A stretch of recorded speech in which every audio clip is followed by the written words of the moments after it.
What if everything you believe is meaningless?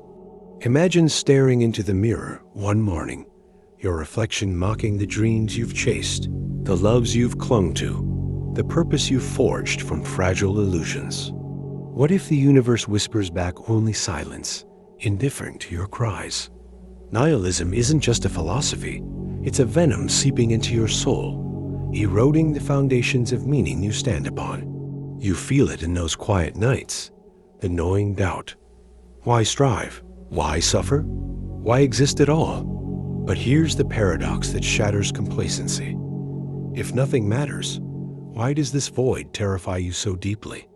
It hints at a hidden danger, a psychological abyss that devours lives unchecked. Yet, what if understanding its roots could arm you against it? Hold on. The real peril lies in how it twists your mind from within.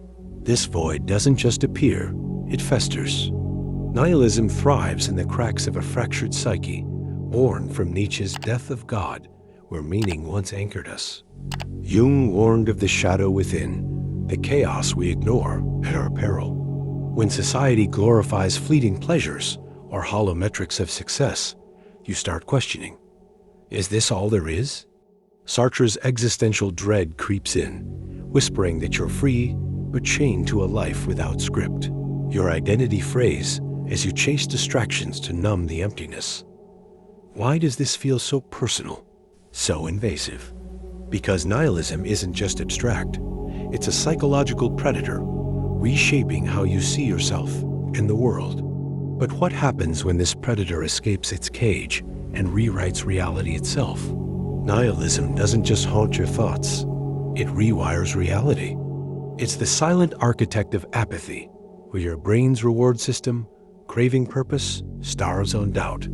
Cognitive biases like the negativity effect amplify despair, making every failure feel cosmic. Schopenhauer saw it. Life as a pendulum between boredom and suffering, with no higher meaning to break the cycle. Societies crumble under this weight. Cultures chasing shallow metrics lose cohesion, breeding unrest. You see it in the rise of cynicism, the erosion of trust. Why do you feel trapped, scrolling endlessly to escape? Because nihilism hijacks your will, making action feel futile. The stakes are higher than you think. What happens when entire generations surrender to this unseen force? You can break free from nihilism's grip, but it demands rebellion. Nietzsche urged you to forge your own meaning, to become the Bermensch who defies the void.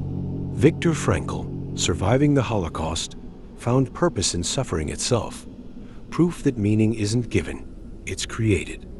Reject the world's shallow scripts. Question the algorithms and cultural noise that numb you. Embrace the absurd, as Camus did, and build purpose in defiance of chaos. Start small. Act with intention, create something, connect deeply. History shows it.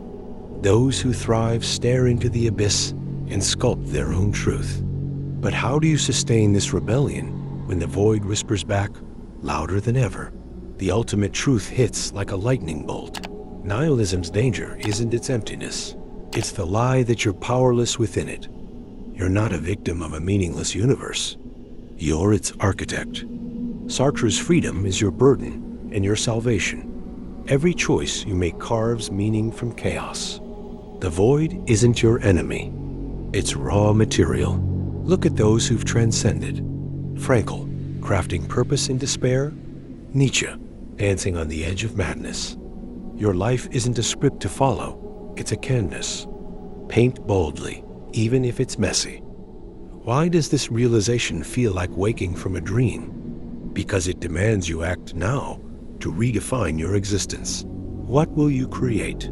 If you're watching this video, chances are you're interested in exploring these ideas further. I'd love to hear your thoughts on nihilism in the comments below. What do you think about this concept?